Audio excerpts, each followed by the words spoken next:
Assalamualaikum warahmatullahi wabarakatuh. Waalaikumsalam warahmatullahi wabarakatuh. Bismillahirrahmanirrahim. Alhamdulillahi rabbil alamin. Hamdan yuwafi ni'amahu wa yukafi'u mazidah. Wassalatu wassalamu ala sayyidina Muhammadin wa alihi wa sahbihi wa junudi. Qala Allahu ta'ala fi kitabih, wa mal hayatud dunya illa mata'ul ghurur. Sadaqallahul azim wa sadaqa rasulul nabiyyul karim. Wa nahnu ala dhalika minasy syafi'in wa syakirin walhamdulillahi rabbil alamin.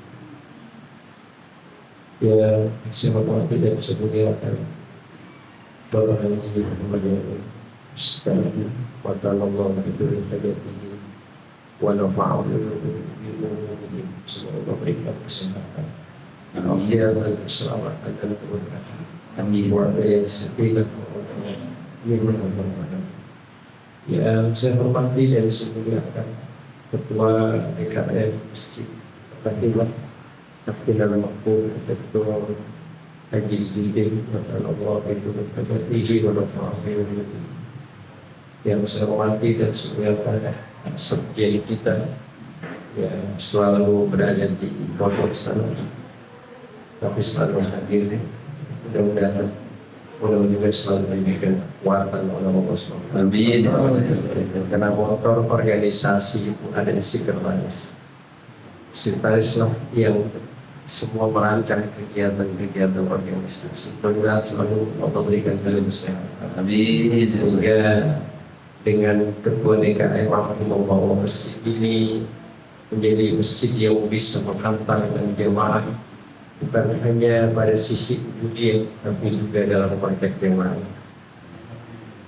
Yang saya hormati dan saya muliakan para ahli, para ulama, para satijah, para mujahid, tokoh masyarakat. Saya mohon maaf, saya tidak sebut namanya satu persatu, tapi tidak sedikit pun mengurangi rasa mahabbah, rasa ta'zim.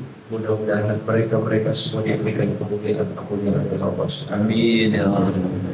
Dan tidak lupa pada bapak-bapak ibu jamaah salat subuh Masjid Fatihah yang selalu setia membersamai kegiatan di masjid yang mulia ini.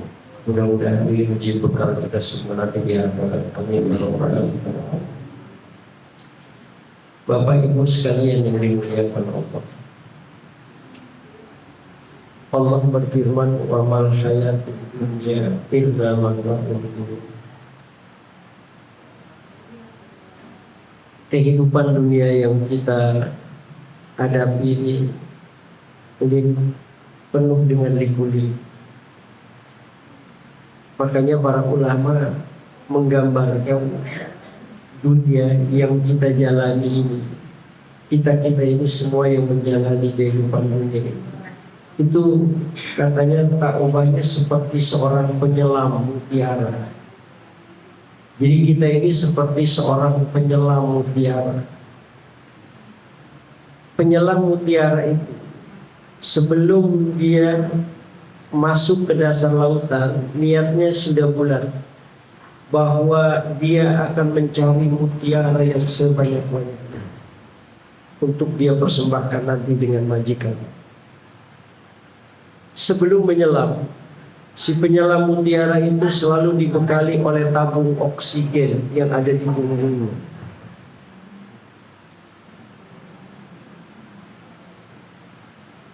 Jadi selalu dibekali tabung oksigen yang ada di punggung untuk mencari mutiara yang sebanyak-banyaknya. Tetapi ironisnya, ketika si penyelam mutiara tadi itu masuk ke dasar lautan, ternyata akhirnya dia lupa dengan niatnya tadi itu untuk mencari mutiara. Kenapa? Karena pemandangan di dasar lautan itu ternyata begitu mempesona. Bunga-bunga karang yang melambai-lambai itu seolah-olah memanggil diri. Ikan-ikan hias yang berkeliaran, berseliweran, Sampai ia pun kemudian asik ikut berkejaran dengan ikan-ikan hias tadi. Sampai akhirnya dia lupa tadi untuk mencari mutiara. Kenapa? Karena terpesona dengan keindahan dasar laut. Sampai akhirnya dia sadar kalau tabung oksigen yang ada di punggungnya kian hari kian menipis. Kecemasan pun terjadi dalam dirinya. Kalau seandainya nanti dia tidak membawa tiram mutiara, maka majikannya itu pasti akan marah besar. Maka dengan sedikit tabung oksigen yang ada di punggungnya, dia cari itu tiram mutiara. Tapi sayangnya hanya dapat sedikit. Kenapa? Karena tabung oksigen sudah habis. Mau tidak mau dia harus naik ke permukaan. Dan sayangnya nanti dia lupa mengikat kantong mutiara tadi. Sehingga ketika ikan hias ini berkeliaran menyenggol kantong mutiara itu, sampai akhirnya tumpahlah mutiara itu. Mau gak mau akhirnya karena tabung oksigen yang ada di punggungnya habis, dia naik ke permukaan. Ketika dia naik ke permukaan, majikannya yang menyuruh dia menyelam tidak melihat sedikit pun mutiara yang dia bawa itu. Marah majikannya itu. Saya mengatakan, hari ini engkau aku pecat tanpa aku berikan pesangon sedikit pun. Si penyelam ini lalu kemudian mengatakan, Tuhan, izinkan saya sekali aja Tuhan menyelam, saya akan persembahkan tiram mutiara untuk Tuhan sebanyak-banyaknya. Kata majikannya, tidak mungkin aku akan berikan lagi kesempatan. Nah, Bapak Ibu sekalian yang dimuliakan Allah, itulah gambaran kehidupan yang kita lalui. Kita ini sebagai seorang penyelam mutiara. Tabung oksigen yang ada di punggung kita itu tidak lain adalah umur, usia yang diberikan Allah kepada kita. Mutiara yang kita cita-citakan itu tidak lain adalah amal ibadah. Amal ibadah, pahala yang kita persiapkan untuk bekal menghadap majikan kita Allah Subhanahu wa Ta'ala.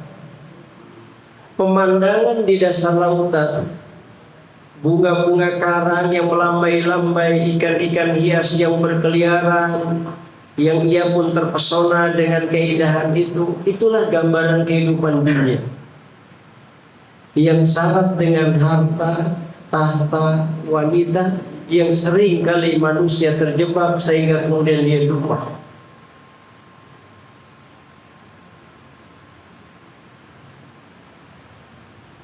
Kantong akidah, kantong mutiara itu yang tidak diikat, itulah gambaran betapa rapuhnya akidah seseorang.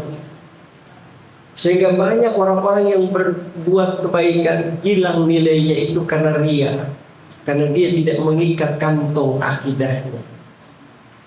Kita ini suatu saat pasti kalau umur sudah habis, kontrak kita di dunia sudah habis, mau nggak mau kita harus naik ke permukaan, kita harus memasuki alam kubur.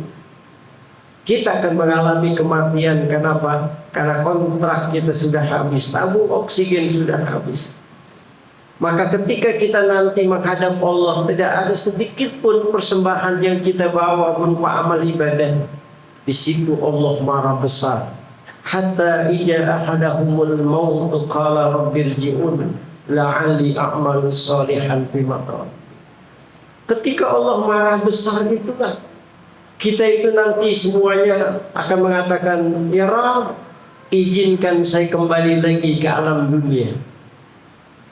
La'ali a'malu salihan fima taraktu, agar aku bisa beribadah yang dulu aku pernah tinggalkan untuk dipersembahkan kepada Allah.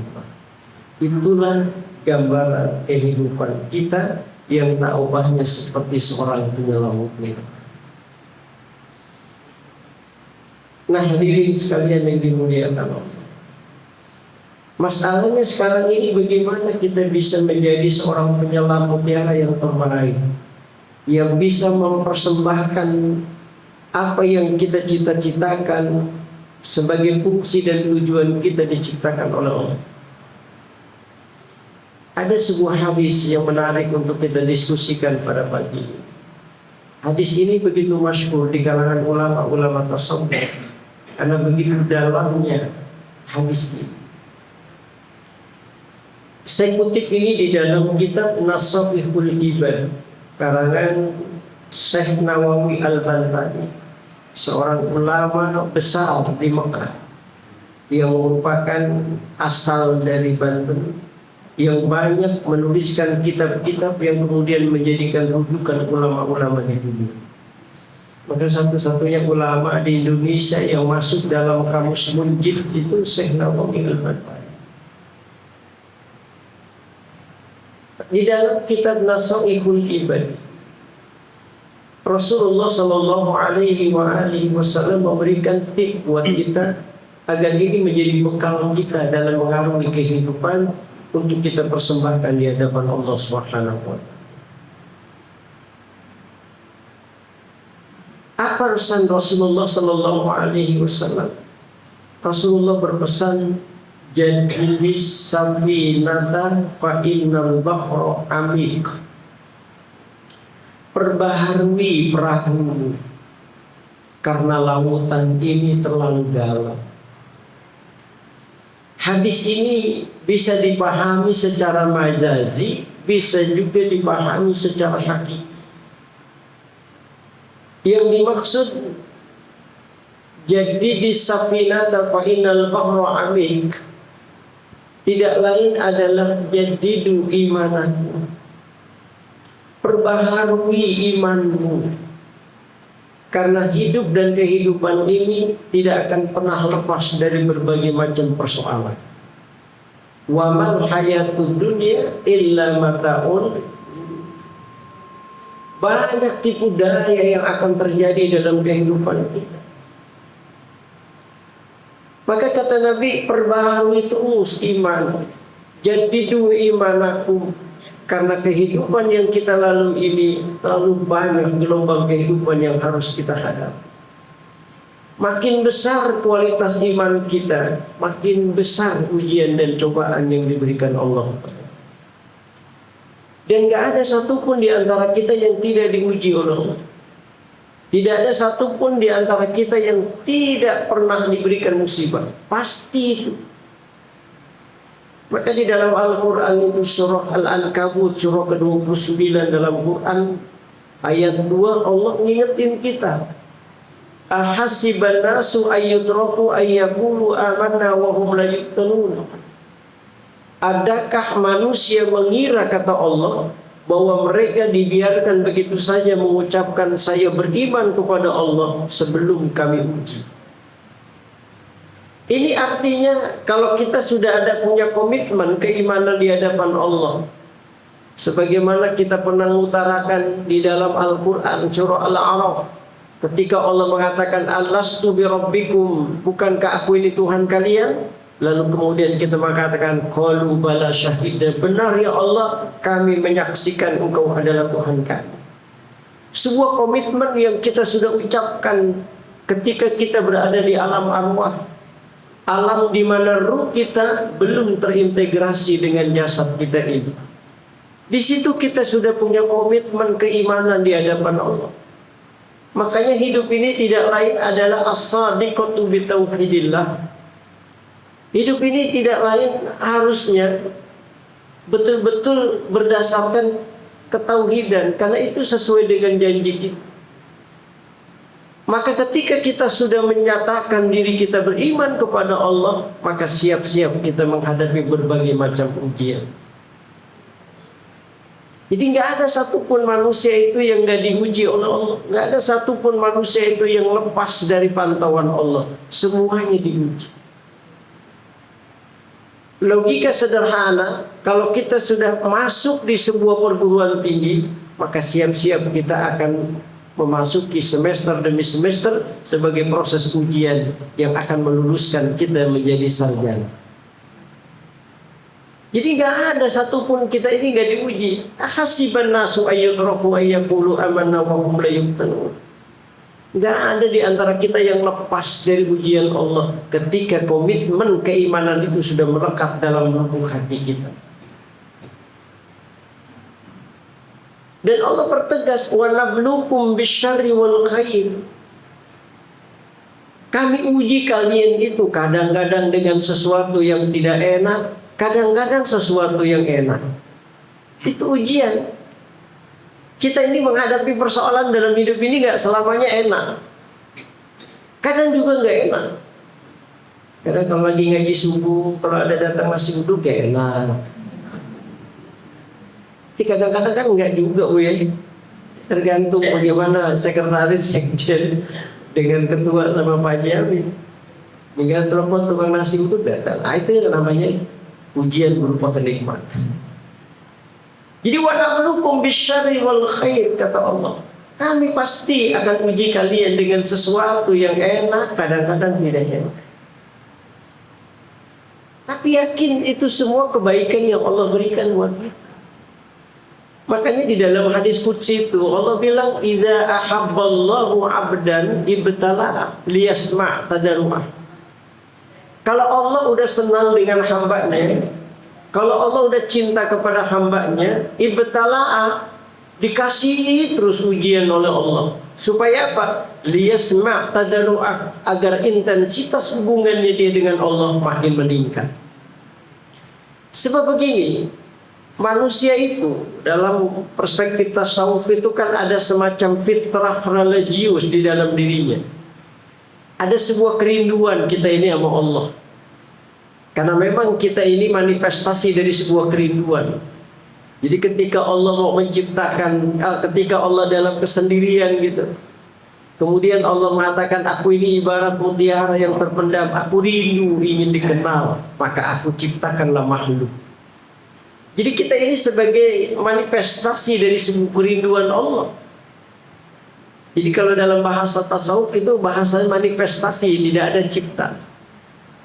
Maka wajar karena kita adalah manifestasi dari sebuah kerinduan, ada kerinduan kita dengan. Maka bagi orang-orang yang mungkin barangkali belum punya makam wali-wali Allah, kekasih-kekasih Allah, kerinduan itu terjadi ketika seorang itu menghadapi problematika dalam kehidupan. Bahkan di dalam surah Yunus begitu dikatakan oleh Allah, lihatlah orang-orang yang berlayar di lautan, mereka diterpa oleh sepoi-sepoi angin, kegembiraan pun mereka rasakan, tapi kemudian tiba-tiba terjadi badai menghantam perahu mereka. Timbullah kebingungan, kecemasan, merasa diri mereka terancam. Apa yang terjadi? Da'abullaha mukhlishina lahuddin, lalu kemudian mereka memanggil Tuhan. Dalam kondisi apa? Bingung, kepepet, terancam jiwanya. Di situ mereka memanggil Tuhan. La in anjaitana min hadhihi lanakunanna minasyakirin. Mereka mengatakan kalau seandainya Allah selamatkan kami, pastilah kami menjadi orang-orang yang bersyukur. Tapi kadang-kadang udah dasar manusia, udah diselamatkan oleh Allah, kadang-kadang tidak mau bersyukur. Ini gitu. Jadi ketika Allah berikan kita ujian, diberikan kita cobaan, supaya apa? Muncullah fitrah religius kita di dalam diri kita, sehingga kita rasa ingin mendekati Tuhan. Kan saya selalu bilang, ibu-ibu lebih khusyuk mana doa lagi banyak duit, apalagi kagak punya duit. Lebih banyak mana? Lebih khusyuk mana? Ya, lebih khusyuk nggak punya duit. Yang mau jujur sih. Betul. Ada orang-orang yang kadang-kadang mendekati Tuhan di keheningan malam, biasanya karena ada problem. Pengen anaknya lulus ujian, tahajud dia. Pengen rezeki suaminya lancar, sholat duha dia. Iya. Ya. Kepengen suaminya menyayangi dia baca Ar-Rahman terus. Lagi pengen punya anak ganteng, hamil, dia baca surah Yusuf terus. Jadi memang di dalam diri manusia begitu. Nah, Bapak Ibu sekalian yang dimuliakan Allah Subhanahu wa Ta'ala. Jadi kita hidup ini nggak pernah lepas dari ujian dan cobaan. Semua pasti akan terjadi. Makanya Rasulullah katakan jadidu imanakum, perbaharui iman. Sebab kalau iman sudah melembaga dalam kehidupan kita, aman. Ajaban li amril mukmin, kata Nabi. Hebatnya orang yang beriman kepada Allah itu. Ketika dia dikasih nikmat oleh Allah, dia bersyukur. Ketika dia dikasih musibah, dia bersabar. Itu hebatnya. Dia jadikan itu semua sebagai sarana untuk mendekatkan diri kepada Allah Subhanahu wa Ta'ala.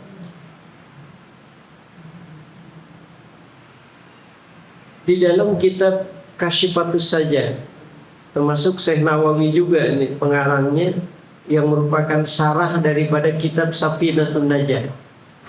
Dulu ibu-ibu kalau ngaji itu pasti kitabnya Safinatun Najah. Itu sarahnya Kasyifatus Saja, dikarang oleh Syekh Nawawi Al-Bantani. Itu ada kualitas iman seseorang itu ada 5. Mungkin saya ulang ingat, saya udah nyampein ini barang. Orang itu di dalam dirinya imannya itu ada 5 tingkatan. Yang kita semua pasti berbeda-beda kualitas iman kita. Ada yang disebut dengan iman taklid.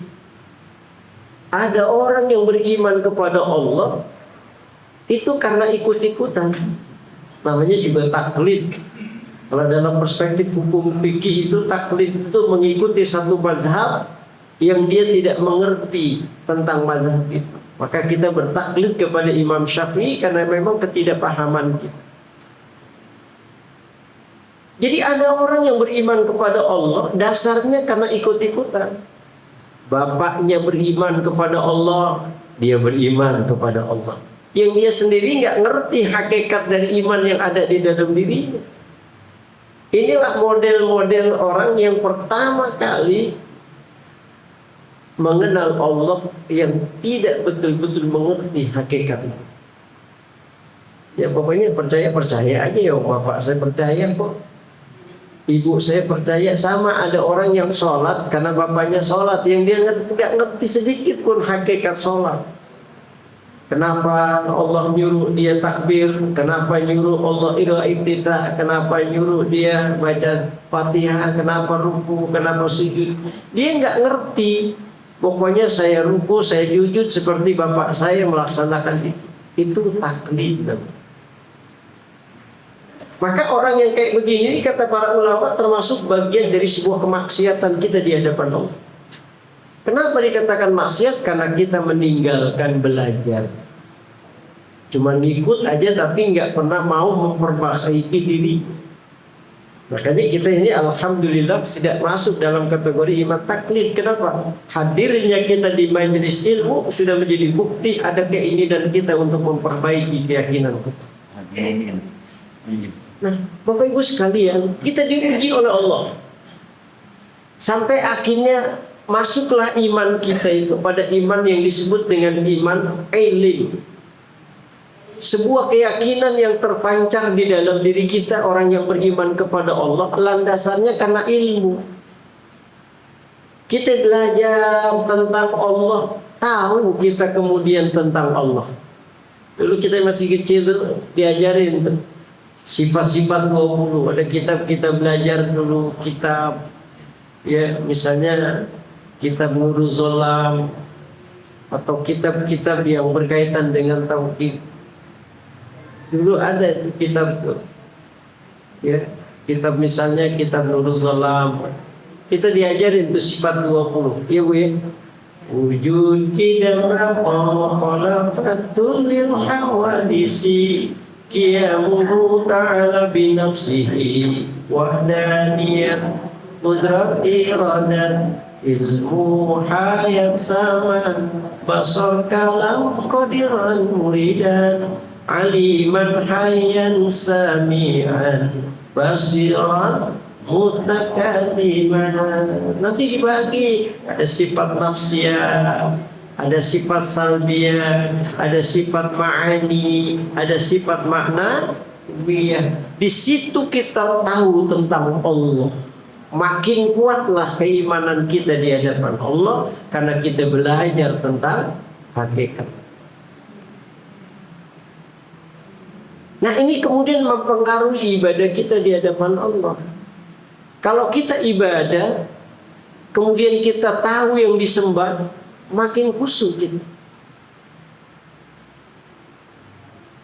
Diuji lagi kita hidup ini oleh Allah, makin terasa lagi iman kita, naik lagi pada iman yang disebut dengan iman ayyan. Semua keyakinan yang terjadi dalam kehidupan kita ini berdasarkan ainul basyarah, sudah mata hati yang bicara. Jadi ketika kita beribadah kepada Allah, kita mulai sadar bahwa kita ini sedang diawasi oleh Allah. Sehingga akhirnya menjalani hidup ini takut. Buat dosa, takut kenapa Allah lagi ngawasin kita. Ma yalfizu min qaulin illa ladaihi raqibun atid. Gak ada satupun yang lepas dari pantauan Allah melalui malaikat raqib dan atid. Jadi orang kalau sudah punya iman ayyan, rasa takut untuk berbuat maksiat dia kepada Allah. Kenapa? Karena dia merasa dirinya diawasi oleh Allah Subhanahu. Naik lagi kita karena ujian lagi datang kepada kita. Naik lagi, lulus kita, sampailah kemudian kita memasuki iman yang disebut dengan iman hak. Apa? Antakbudallah ka'annaka tara. Ketika kita beribadah kepada Allah, seolah-olah kita melihat Allah. Loh, kalau kita beribadah seolah-olah kita melihat Allah, maka yang terjadi adalah bagaimana ibadah kita ini maksimal di hadapan Allah. Logikanya kalau saya bekerja, lalu kemudian saya memandang Pak Haji Muhammad Yamin adalah bos saya ngelihat beliau melihat saya, apa yang akan saya lakukan? Pasti saya ingin mempertontonkan kualitas kinerja yang terbaik. Supaya apa? Supaya beliau menyanjung kinerja saya. Begitulah orang kalau udah punya iman hak. Lahirlah sebuah penghambaan yang bertotalitas. Udkhulu fis-silmi kafah. Bagaimana dia merepresentasikan ajaran Islam itu begitu sempurna di hadapan Allah, dengan menghadirkan Allah di setiap saat ketika dia beribadah. Enggak cukup, Bu, diuji lagi kita oleh Allah, sampailah kita pada iman yang disebut dengan hakikat. Al-fana'u billah asyukru bihi. Bagaimana rasa syukurnya menumbuhkan rasa cinta dia kepada Allah. Maka lahirlah seorang penghambaan seseorang itu dasar karena cinta. Allah memberikan pahala atau tidak, nggak ada urusan. Allah masukin surga atau tidak, nggak ada urusan. Yang penting Allah ridho dengan apa yang dia lakukan. Itulah target orang-orang yang punya iman hakikat. Makanya kita ngaji di sini, hadir ini. Ini niatnya kalau bisa kata Imam Ghazali, liyatakhiza zadahu ilal ma'ad walam yaqsid bihi illa wajhullah. Gak ada tujuan lain kita ini kecuali membekali kita ini untuk bekal nanti di akhirat, dan gak ada tujuan lain kecuali Allah. Maka orang kalau sudah melandasi cara seperti ini ketika dia mengaji, udah gak ada lagi hal-hal yang merusak ibadahnya. Orang memandang atau tidak, nggak ada urusan. Orang mencaci maki, nggak ada urusan. Sebab keikhlasan itu kan ketika kita mampu menjadikan diri kita setiap aktivitas tanpa melibatkan makhluk. Itu keikhlasan. Kita ini kan ibadah seringkali melibatkan makhluk, sehingga akhirnya ketidakikhlasan itu muncul.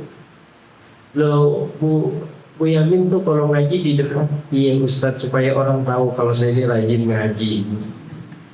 Orang lain dilibatkan di situ, berarti itu kan membersamai makhluk.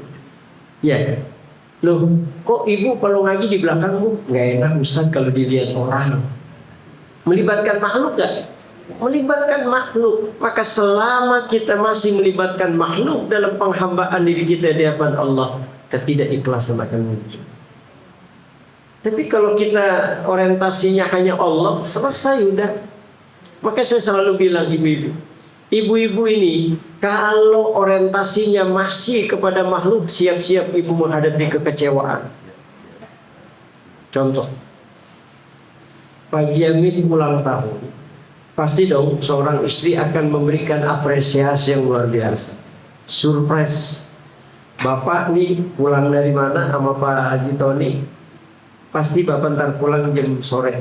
Ibu udah nyiapin tuh. Ada kue tangnya, ada opor ayamnya, ada jengkol balado, ada jengkol semur, dan jengkol-jengkol yang lain. Harapannya apa? Pak Haji Amin itu senang dengan apa yang dilakukan ibu. Dan ibu ingin menunjukkan saya loh istri yang terbaik. Ketika Pak Haji Amin datang ke situ, dia cuma ngelihat doang, terus tidur. Kecewa gak ibu saya? Kecewa banget Ustaz. Kenapa kecewa? Karena orientasinya kepada makhluk. Tapi ketika kita orientasinya Allah, sudah, ya Allah, saya sudah menjalankan fungsi dan tujuan saya melayani makhlukmu ya Allah. Persoalan dia terima atau tidak, nggak ada urusan. Yang penting urusanku hanya denganmu ya Allah. Itulah orang-orang yang selalu mengedepankan iman hakikat. Al-fana'u billah asyukru bihubbi. Hanya Allah yang jadi tujuan dalam hidup. Ilahi antal maqsud waridhaka matlub. Tujuannya cuma satu Allah dan cita-citanya hanya untuk Allah. Maka kalau kita lihat dalam sejarah tasawuf, kita mengenal lahirlah Rabi'atul Adawiyah, Sufyan Tsauri, Hasan Bisri, yang mereka selalu mengedepankan ketika dia beribadah hanya cinta.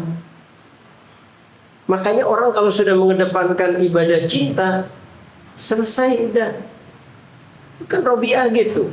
Saya selalu mengulang doa ini karena begitu indahnya ini. Robiah selalu berdoa, ya Allah, kalau seandainya aku beribadah kepadamu karena takut masuk ke dalam neraka ya Allah, masukkan aja aku ke dalam neraka ya Allah. Dan perbesar tubuhku agar isi neraka itu hanya cukup diriku saja, orang lain gak ada kesempatan masuk ke dalamnya. Begitu mulia kan Bu? Dia bilang sama Allah, ya Allah, kalau seandainya saya beribadah karena takut masuk ke dalam neraka ya Allah, masukkan aja aku ke dalam neraka ya Allah. Tapi perbesar tubuhku supaya isi neraka itu hanya cukup diriku saja, orang lain gak ada kesempatan masuk ke dalam. Coba kalau kita Ibu Yamin doa, ya Allah, kalau memang saya masuk neraka, tolong teman-teman yang ngaji subuh ikut juga ya Allah.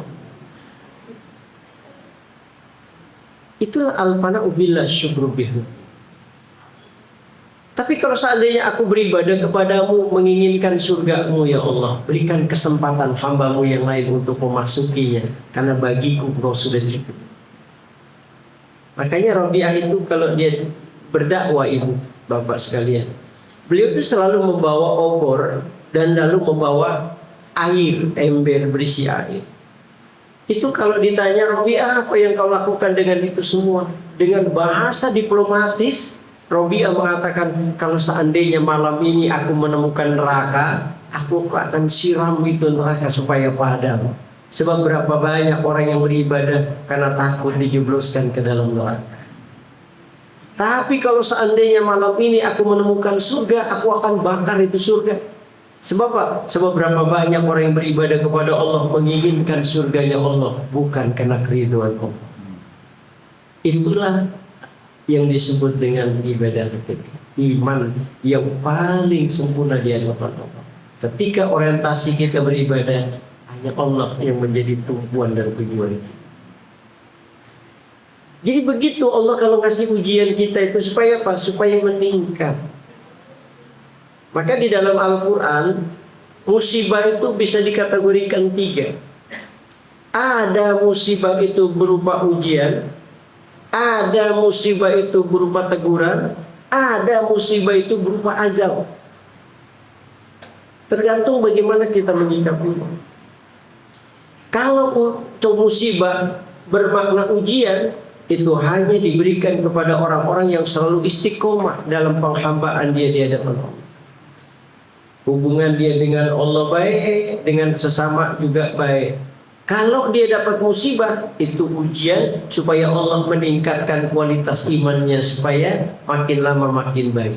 Kayak tadi itu, dari iman ini, iman ini, iman. Tapi bisa jadi musibah yang didatangkan oleh Allah sebagai teguran. Duribat alaihimuz zillah, duribat alaihimuz zillah wal maskanah. Aina duribat alaihimuz zillah wal maskanah. Aina ma sukibu illa bihabli minallah wa bihabli minnas. Sering kali manusia ditimpakan musibah, kehinaan oleh Allah disebabkan karena dua ini. Bisa dalam artian kurangnya hubungan dia dengan Allah. Kalau kita jarang sholat, tiba-tiba dikasih kita musibah, itu teguran Allah. Mengingatkan kita supaya kita sadar akan fungsi dan tujuan kita diciptakan. Atau bisa jadi karena hubungan kita dengan sesama manusia. Hidup ini galau, bingung. Oh, karena kita tidak bertetangga dengan baik. Oh, karena kita tidak pernah membantu fakir miskin. Oh, karena kita tidak pernah mau ada hubungan baik, silaturahim dengan keluarga kita. Itu bisa menjadi faktor penyebab Allah kemudian memberikan kita musibah. Aina ma suqibu illa bihabli minallah wa bihabli minnas. Dan bisa jadi itu sebagai azab. Bagaimana azab? Ketika seseorang itu tidak lagi mempertuhankan Tuhan dan dia tidak meyakini kebenaran Allah. Maka ketika Allah berikan musibah, itu azab yang Allah berikan di dunia, belum lagi nanti di akhirat. Kayak Nabi Musa itu kan ada umatnya, wa idh qultum ya Musa lan nu'mina laka hatta narallaha jahra. Maka mereka berkata, orang-orang Bani Israel kepada Nabi Musa, di mana mereka ingin melihat Allah secara nyata. Sampai begitu tuh keingkaran mereka. Mereka ingin bagaimana mereka yakin dengan keimanan yang diajarkan Musa. Mereka kepengen kalau bisa Tuhanmu diperlihatkan dong Musa. Makanya Allah kari dia azab sampai kemudian diberikan oleh Allah gempa yang begitu dahsyat. Jadi bisa jadi itu ayat.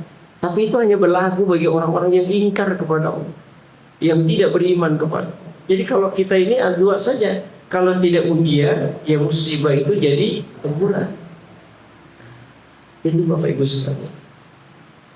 Jadi kata Nabi, dalam rangka membentengi kita dalam menjalani hidup ini, supaya kita sadar akan fungsi dan tujuan kita, supaya kita menjadi penyelam yang terbaik, mampu memanfaatkan fungsi oksigen dengan baik, fungsi umur, maka perbaharui terus iman.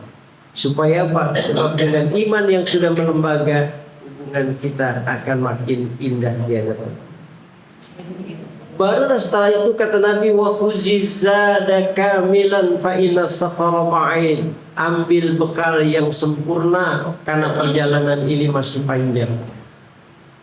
Bu, kita ini masih di alam dunia. Masih banyak banget perjalanan kita nanti. Fase demi fase ini masih panjang. Dimulai perjalanan hidup kita ini dari alam arwah. Alam di mana ruh kita belum terintegrasi dengan jasad karena memang jasad belum diciptakan oleh Allah. Lalu memasuki alam arwah, alam arham, alam rahim ibu kita. Disitulah dipertemukan ruh dengan jasad. Jadilah kita manusia yang berbentuk. Dari alam arham masuklah kita alam dunia. Untuk apa? Mengeksekusi seluruh apapun yang menjadi perjanjian kita di hadapan Allah, baik dalam konteks janji tauhid maupun janji amanah. Dalam kategori apakah dalam konteks hablum minallah ataupun hablum minannas. Dunia inilah sebagai tempat di mana kita mengeksekusi, melaksanakan apapun yang menjadi perintah. Kalau nanti umur kita habis sesuai dengan kontrak, itu bukan akhir dari sebuah perjalanan. Kematian itu hanya sekedar perpindahan dari alam dunia menuju alam kubur. Makanya di Al-Quran katakan wala taqulu liman yuqtalu fi sabilillahi amwat bal ahya'u walakin la tash'urun. Jangan kalian mengatakan orang yang mati itu mati, bahkan mereka itu masih hidup, cuma kalian yang tidak menyadari akan kehidupan mereka. Kan cuma perpindahan arwah alam saja dari alam dunia menuju alam akhirat. Makanya kata Nabi dalam kitab I'anatul Talibin itu Fathul Mu'in, kata Nabi setiap malam Jumat orang-orang yang udah meninggalin dunia itu masih diberikan kesempatan ngunjungin keluarganya yang ada di dunia. Ini ngkong-ngkong kita, ya, uyut-uyut kita yang mereka beriman kepada Allah, yang sekarang mereka sedang menikmati indahnya kenikmatan alam kubur di alam barzah. Mereka ini diizinkan oleh Allah mengunjungi sanak keluarganya yang ada di dunia. Cuma karena dimensi kita yang berbeda dengan dimensi mereka.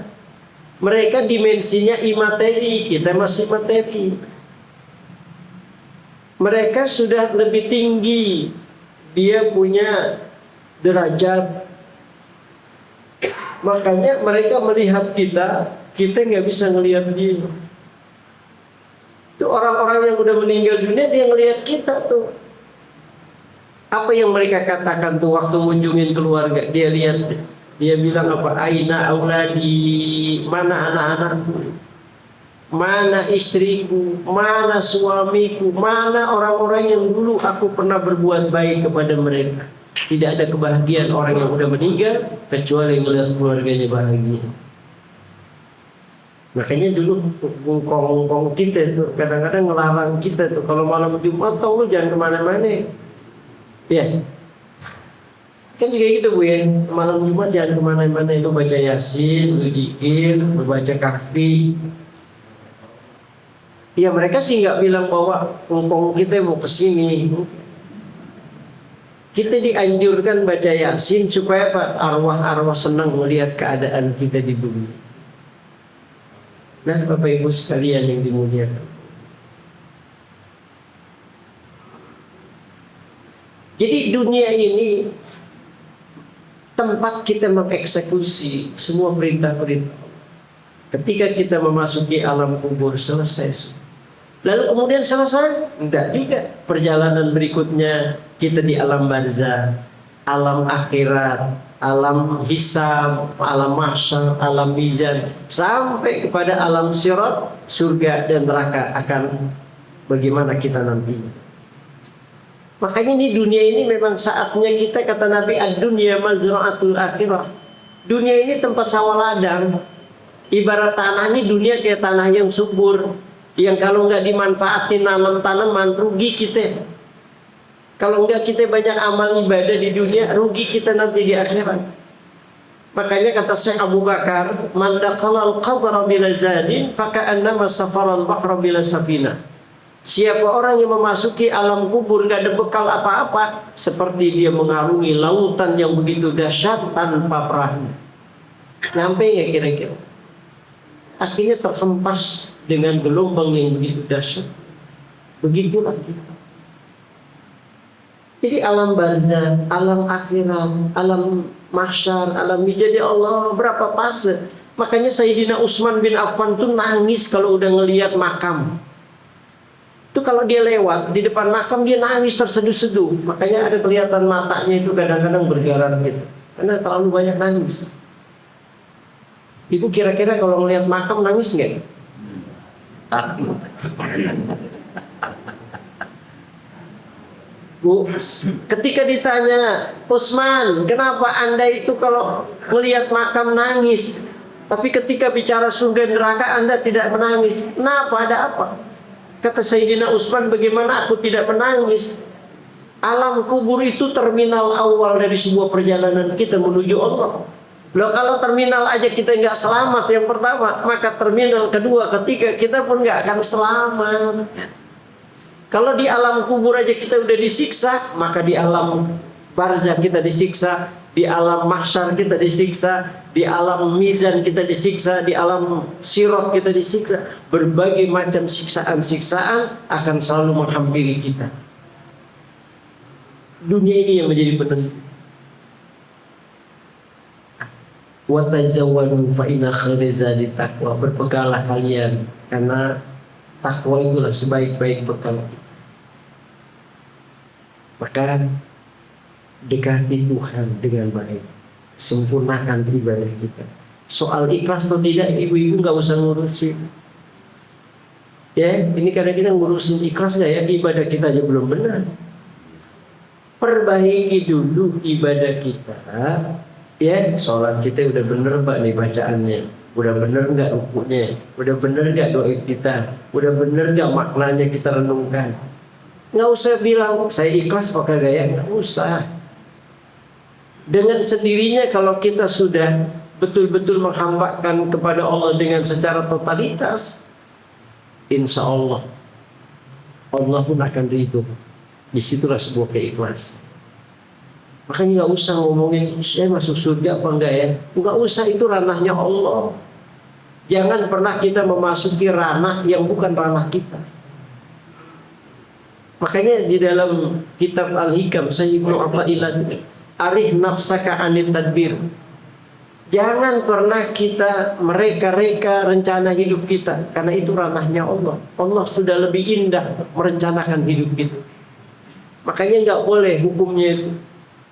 Nggak boleh kita merencanakan hidup kita tanpa melibatkan Allah. Kita kan suka begini nih, habis nanti pagi ini mau olahraga, habis olahraga nanti mau sarapan, dari sarapan mau ke pasar nanti sholat duha saya mau baca Quran, gitu kan? Rencana kan? Itu kalau nggak melibatkan Allah, maka rencana itu termasuk rencana yang mazmumah, yang dibenci oleh Allah. Kenapa? Karena rencana Allah itu lebih indah dari apa yang kita rencanakan. Makanya ibu kalau mau niat, nih abis ini saya mau ke pasar, insya Allah la haula wa la quwwata illa billah. Ya habis ini saya mau ke Depok karena harus ceramah pagi-pagi. Insya Allah la haula wa la quwwata illa billah. Kayaknya saya cukupkan sampai di sini. Sudah ada manfaatnya. Terima kasih. Assalamualaikum warahmatullahi wabarakatuh. Waalaikumsalam warahmatullahi wabarakatuh. Tentu Bapak dan Ibu setelah kita mendengar ini kayaknya pada takut semua gitu ya. Ya, takut akan kematian, tapi itu pasti datang. Kalau sudah mendengar seperti ini, uraian seperti ini, lalu kita belum juga bergetar, terus kayaknya masih melawan, belum membuat hatinya, Masya Allah. Ini uraian itu terjadi kita terbaik-baik akan perjalanan kita, ya. Beberapa fase-fase yang harus kita lalui sepanjang dan panjang sekali. Dan mendengar uraian ini tentunya seolah kita sudah di pintu kematian, ya. Kayak dia dan takut, apalagi yang sudah sembuh-sembuh, ya. Biasanya sebelum kematian itu yang sembuh duluan, ya. Yang udah belakangan atau yang udah belakangan yang sembuh duluan. Bisa seperti itu, ya. Baik, ada kesempatan untuk bertanya? Ya boleh. Ada. Ibu yang mau bertanya, kami persilakan. Adakah yang mau bertanya? Tidak ada. Ada. Ya, sudah cukup. Ada jasa ini? Oh, ada. Beneran bertanya? Assalamualaikum warahmatullahi wabarakatuh. Terima kasih Pak Yai untuk waktunya. Mau bertanya, tadi iman yang pertama, iman itu hanya melihat bapaknya sholat, ibunya sholat, terus lihat terusnya sholat, kayak ikut-ikutan. Bagaimana hukumnya itu harus dilakukan? Apakah diterima sholatnya? Apa memang imannya itu belum masuk termasuk keluar iman? Yang kedua, saya lihat bapak-bapak ada anak-anak muda yang rambutnya itu gondrong, begitu sholat menutupi jidatnya itu pakai sholat langsung. Begitu Pak Kiai. Apa yang kedua Pak, sholat. Jadi ketika dia sujud rambutnya gondrong menutupi jidatnya, apakah itu sah sholatnya seperti itu? Ya. Jadi gini Bapak Ibu sekalian. Jadi apakah sholatnya sah ketika seseorang berada pada iman taklid, gitulah intinya. Selama sholatnya memenuhi syarat dan rukun, sah. Ya, sah. Syarat dan rukun. Kecuali kalau sudah tidak ada memenuhi. Sebab kata Ibnu Rushd dalam kitab Matan Zubaid, wa kullu man bi ghairi ilmin ya'malu a'maluhu mardudatun dan hukman. Tiap seseorang yang beramal tanpa dasar ilmunya, ya, maka ditolak amalnya itu. Sholat jenazah pakai ruku. Iya, loh kok Bapak pakai ruku Pak? Iya, ini mayitnya dosanya banyak gitu. Ada dosanya. Nah, itu mardudatun dan hukman. Kalau tidak dasar ilmunya, ya. Gitu. Jadi persoalan terima atau tidak itu tergantung dari kualitas kita. Nah, yang kedua, apakah sah sholatnya? Ketika ada yang menjadi penghalang sujud kita, ya. Kalau yang menghalangi itu sesuatu yang menempel di dalam diri kita, itu sebagian ulama termasuk Syafi'i tidak sah. Contoh gini, saya pakai sorban, ya, itu kan melekat ya. Lalu sorban saya menghalangi sujudnya itu. Atau peci begini nih. Kan ada orang pakai peci gini ya. Jangan. Ya. Atau ibu-ibu mau kena, ibu tutup itu takut jidat yang jenongnya kelihatan. Itu tidak sah. Karena penghalang antara sujud dengan tempat sujud. Tapi kalau misalnya itu lepas dari kita, misalnya ada sorban, kita kan biasa sorban itu kita taruh gitu ya, nggak nempel, nah itu nggak apa-apa. Itu Pak ya. Oke. Tapi ini pendapat, ya pendapat. Tapi kalau Syafi'i pendapatnya ya gitu, ya gitu ya. Ada lagi cukup ya? Saya ditunggu gitu. Enggak Sebentar ya maksudnya. Pak Yai mau kedai mau pagi ini. Karena ibu-ibu enggak tahu, saya dengar itu. Assalamualaikum warahmatullahi wabarakatuh. Terima kasih Ustaz atas penjelasannya. Kalau di sini saya menanyakan ini. Tadi kan antunnya masalah antun akhirat gitu ya. Dunia ini adalah tempat berfirman untuk mendapat akhirat. Itu pesan moral daripada kedansan. Ini kan istilah kata ini situasi saya mendapat berita misalnya ya, pesan bahwa di Sidoarjo di Jawa itu ratusan anak SMA terkena virus HIV. Nah, jadi perannya misalnya yang masjid itu ya, atau para ulama. Terus yang kedua, saya masih bertanya gitu ya, kalau di Abu Dhabi di Timur Tengah itu ulama-ulama itu voting itu selalu mendoakan negaranya, gitu lah ya. Mendoakan pemerintah negaranya, ya mendoakan gitu. Karena saya teringat Ustaz, saya ada jaga dulu di Lampung, dia ceramah, tiba-tiba ada orang yang bawa golok gitu. Ini kan juga bagaimana gitu ya situasi seperti itu. Terima kasih Ustaz.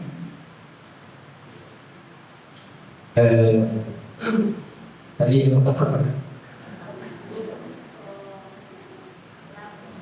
Iya. Terus kalau tanya apa? Yang di masalahnya?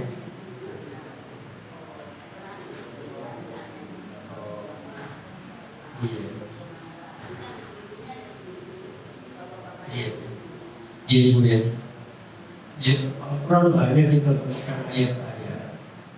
Waltakubi umat biyan ilal khairi wiyakuna bil ma'ruf wa yanhauna 'anil munkar.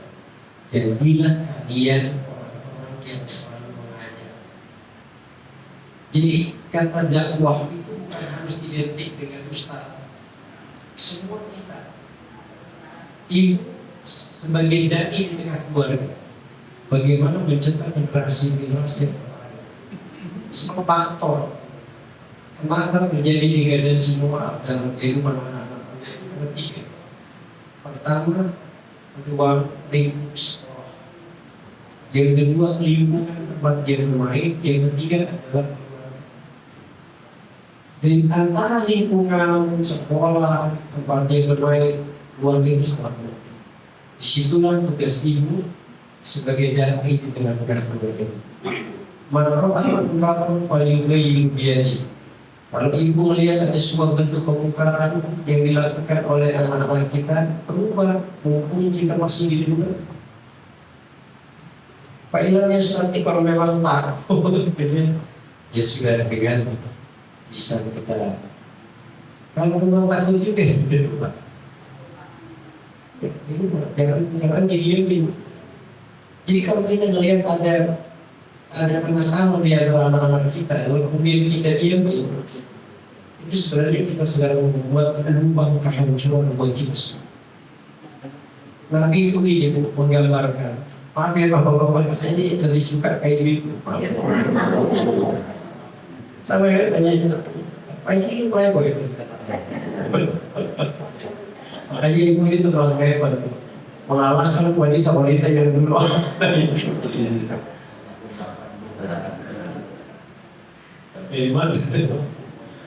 Jadi Nabi menggambarkan hidup kita ini seperti di satu perahu yang besar. Kayak kapal itu dalam konteks ini. Nah ya, itulah ada yang di atas kaum borjuis, orang yang banyak duit. Yang tengah kaum yang biasa.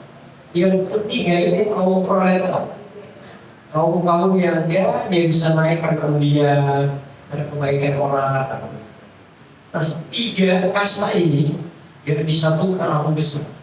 Nah, kasta proletar tadi ini, kalau dia pengen minum kan naik ke atas jauh, butuh air, dia turun perahunya supaya dia capek-capek kan. Iya. Yang di tengah, ada yang di atas nggak pernah menghiraukan, cuek aja. Aduh, lu mau gue gitu. Mereka ini nggak tahu dampak dari kehancuran ini. Iya kan? Ini kalau dibiarin, lama-lama kan bocor tuh makin tinggi, dan bukan hanya orang yang di bawah yang kena, di atas kemana. Itulah makna Allah. Wa takut fitnah dan musibah dan ladina zalamu minkum fasad. Takutlah akan satu musibah yang bukan hanya dikenakan orang yang zalim saja, yang tidak zalim kenakan orang yang zaliman. Ibu lihat orang di Merapi itu di Jawa Tengah. Emang yang meninggal itu orang yang zalim semua. Ya, ada yang ahli tahajud, ada yang ahli sedekah, ada yang ahli ngaji. Mereka kena imbas dari apa? Perbuatan orang yang zalim. Faktornya apa? Karena nggak saling ingetin. Mas, tidak boleh judi.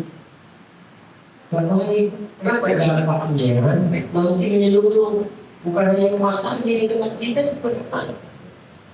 Itu tak mungkin umat yang pengadilan cuma penyampaiannya itulah yang diajarkan oleh Allah untuk ila sabili rabbika bil hikmah dengan bijak dan dengan orang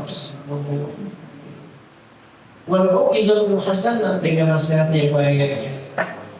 Kalau memang terjadi perdebatan, wajah bila biasa berbeda dengan cara yang bijaksana. Mungkin cara kita berdakwah kita yang benar. Gitu. Itu ulama. Iya. Sebenarnya ini kita ini kan melihat ulama di kita ini. Kalau kata Imam Ghazali ada ulama sunnah, ada ulama fikih. Ada ulama-ulama yang sudah masuk dalam ranah kepemerintahan yang akhirnya saling dukung mendukung, saling caci mencaci.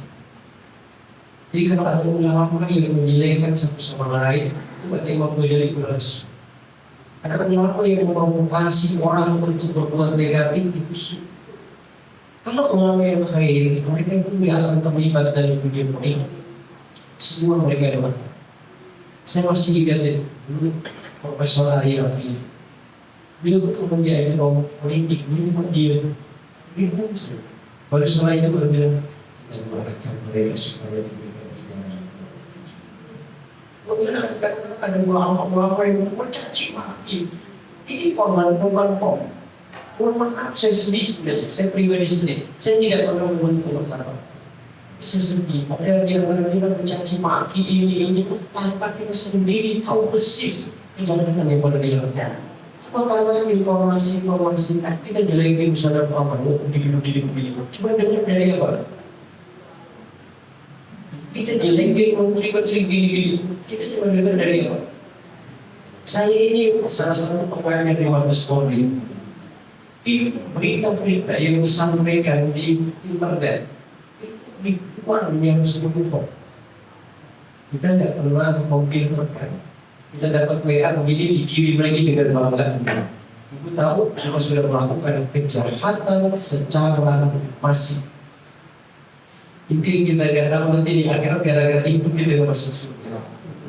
Makanya tangan ini yang jadi pasal sekarang. Iya. Kita tanya, kalian pasti anak fahim matukan di mana? Jadilah ulama kita mau berjalan menjadi ulama yang fahim, ulama yang tidak menjelekkan semua. Dan makanya di Quran, ya ayyuhalladzina amanu in ja'akum fasiqun binaba'in fatabayyanu.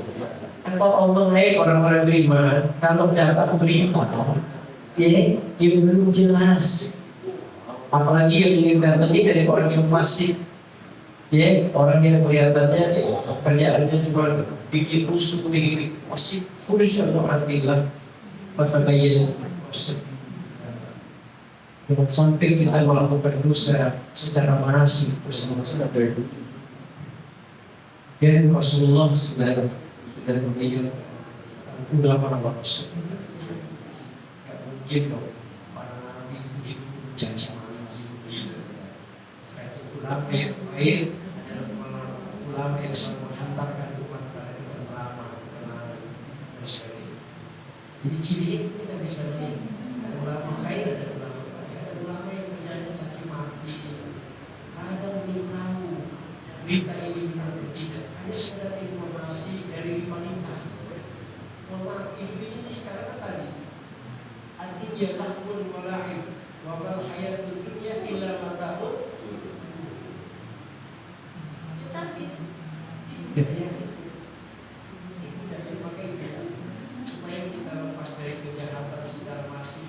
Kalau ada informasi yang kita belum benar, sebaiknya kita hanya sekedar baca, yang kemudian dikirim lagi. Pagi ini benar loh, presiden kita begitu. Dikirim lagi. Itu kejahatan secara masif yang kita lakukan. Amin.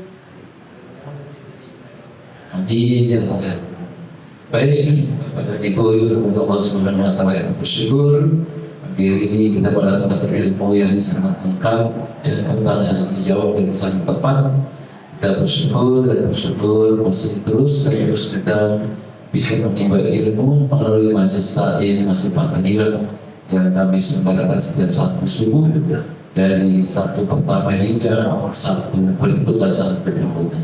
Mudah-mudahan kita selalu Allah berikan kesehatan sehingga kita dapat mengikuti pengajian di Majelis Taklim Masjid Pantangilan yang tentunya dibimbing oleh DKM kita Bapak Dr. Izzuddin Nasir Kepala beliau. Baik, terima kasih Bapak dan Ibu kehadirannya.